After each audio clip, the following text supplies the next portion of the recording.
on some choir. This has been a difficult year.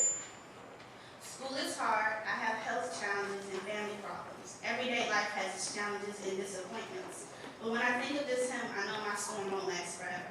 I would like to share some information about Charles Albert Tindley that I believe you will find inspiring. Imagine, he was born a slave in 1856. His father was a slave, but his mother was a free woman.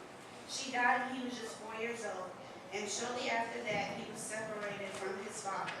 So he was essentially an enslaved orphan. He taught himself to read and write by the age of 17. He was a driven young man, working as a janitor while attending night school, and earned his divinity degree through correspondence courses at Boston University. He also learned Greek and Hebrew and earned 2 doctoral degrees.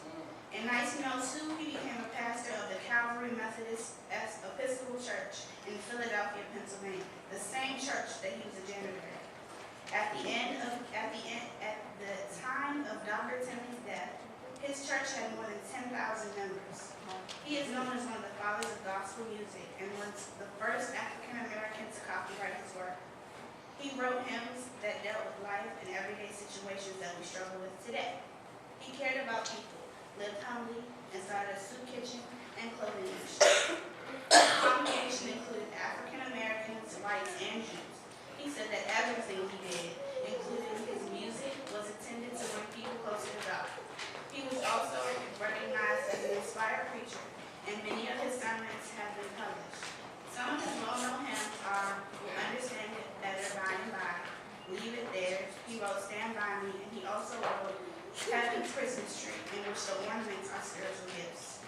He wrote and published "I Shall Overcome" in 1901. The hymn that "We Shall Overcome" is based on.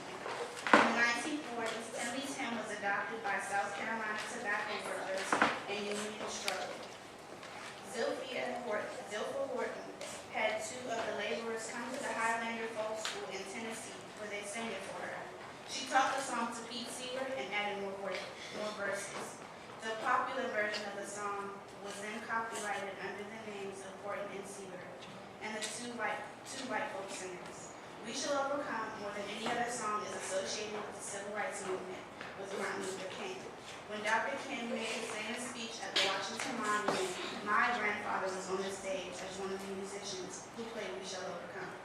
I associate this song with the World Total program at Mount Zion also. "We Shall Overcome" has been translated into many languages. It was sung by people fighting oppression from Great Britain to South Africa.